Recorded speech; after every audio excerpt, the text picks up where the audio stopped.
The Reconnect.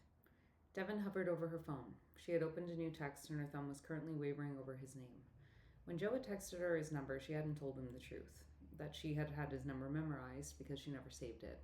She had spoken to Christian regularly over the years, but she could never bring herself to save his name in her contacts. That felt too formal. But she was an adult now, with a new job, and in a desperate need of a new apartment. She could save his info once and for all. Come on, Devon, get a hold of yourself.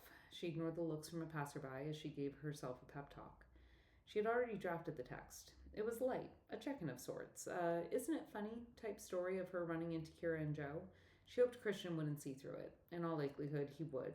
In all likelihood, Joe had already texted him about their run-in, let him know about her situation, probably even given him a detailed account of how she looked these days.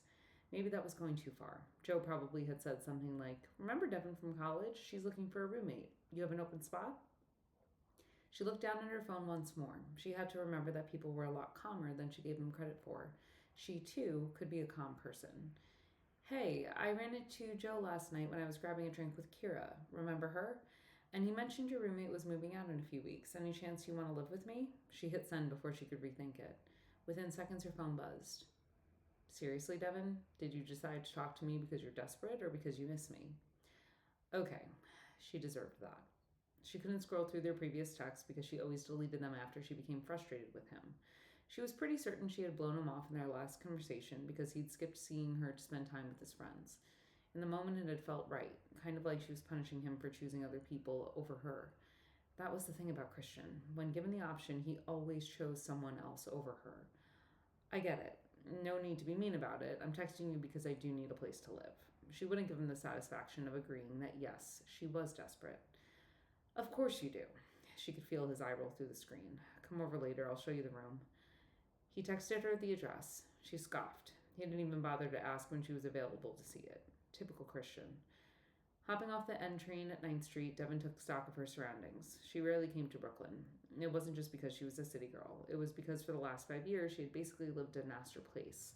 The hours at the theater were unpredictable, and she was often getting called in at a moment's notice. One day she would be needed at 6 p.m., the next 6 a.m. She tirelessly paid rent on a shoebox studio for a few years, but she barely saw the place. For her, it was a crash pad. Walking towards Christian, the air felt cleaner. Perhaps it was because she could see the sky more fully. She heard children's laughter in the nearby school playground. She watched as parents pushed toddlers and strollers on their way towards home. In all, it looked and felt like a place where life could be lived as opposed to being tolerated like in the city. She followed Google Maps to an apartment building just off the street of shops. She had no idea where she was. She noted a few restaurants, a corner bar with twinkly lights, and some cute shops. She tried to imagine herself living here. She could see herself texting Christian after a long day asking if he wanted to get a drink.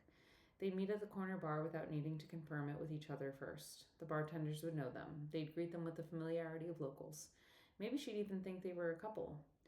She shook her head. Get a grip, Devon. Yeah, get a grip, Devon. She jumped. Of course Christian would be standing there. She couldn't tell if he was annoyed or amused. His lips smirked in a way that was hard to read.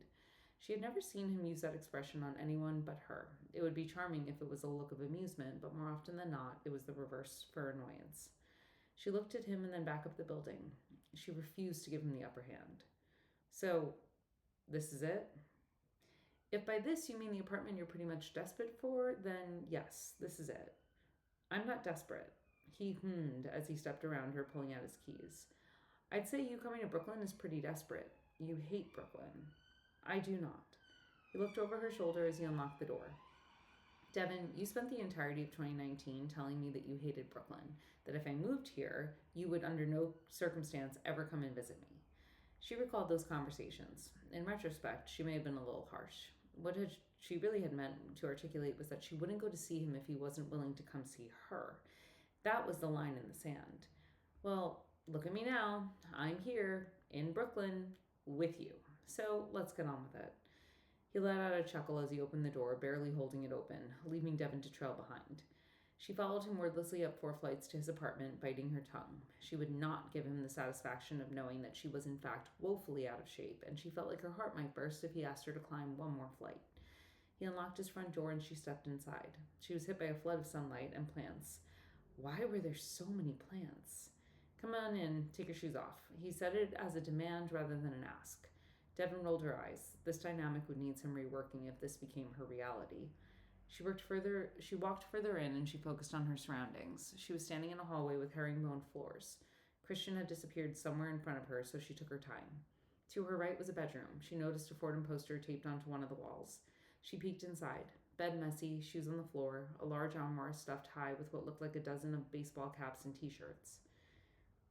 Dev, stop snooping, he called from down the hall. She followed the sound of his voice and passed a kitchen.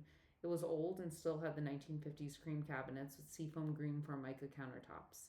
She saw a plant hanging in the window with a small table tucked underneath, and beside it had two chairs. She imagined waking up in the morning and waiting for her coffee to brew as she stood in this kitchen. It felt oddly comforting. Passing the kitchen, she entered the room with the plants. It was a living room of sorts. She noticed a ratty couch, an old leather armchair, and the bookshelves full of sports memorabilia. Here she found Christian fiddling with the TV, combing through the channels. She looked to her right. A bright, airy room with double French doors sat virtually empty except for a cabinet stocked high with booze. She imagined it could make for a great bedroom. She would get curtains to close off the windows. It would be far away from Christian and all of her stuff would fit.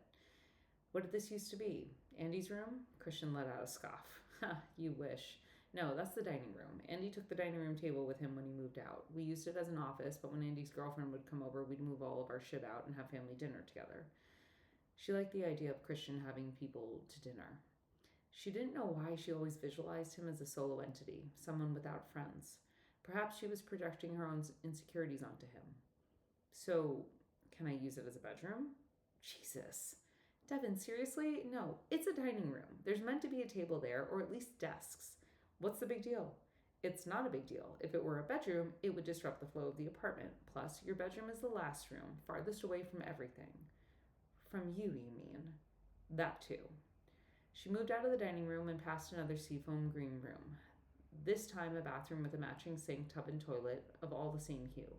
When she found the very last door, she was afraid to peek her head in. It was smaller than Christian's. She would basically fit a bed and a nightstand if she was lucky, but it had a double-door closet which had built-in shelves. She thanked whatever gods were up there looking out for her. She saw the hooks around the room from the previous pictures hung up and began to visualize what could go where. Good enough for you? Christian leaned on the doorway. It's fine. It will work. Cool. First 2 months of rent is due on move-in. When you want to show up? Devin's jaw dropped open. Surely he could make an exception for her. You seriously need the first 2 months' rent? That's absurd. No, Devin, that's common sense. You show up out of nowhere after months of not hearing from you, asking me for a place to live with literally zero context, and you don't expect me to want to feel a little more sure about this arrangement? He had a point. She hadn't considered the optics. Fine. First 2 months' rent on move-in, I'll see you in 3 weeks. 3 weeks? I could get another renter here in 3 weeks. I don't know what you want me to tell you, Chris. I don't have the money. You have to wait 3 weeks until I get my first paycheck, all of which will be paying your 2 months of rent, by the way. She watched as his demeanor changed. Shit, I'm sorry, I didn't know. When did it get this bad? She shrugged. Christian had always had a vague awareness that Devin was shit with money. Sure, her parents had always bailed her out, but in the few conversations they had had, Christian was always saving and Devin was always floundering. It was one thing that the theater world paid poorly. It was another that she spent money as though it was disposable. It was always slipping through her fingers. Yeah, it's not great, but anyway, 3 weeks okay? She looked at him in the eyes this time. It was there that she saw what she needed to. Beneath the tough asshole exterior, he was still Christian Parker, the boy she weathered grief with. Don't worry about it. Move in whenever and pay me when you have the money. She nodded a thanks and looked back at the room. This would work. It had to.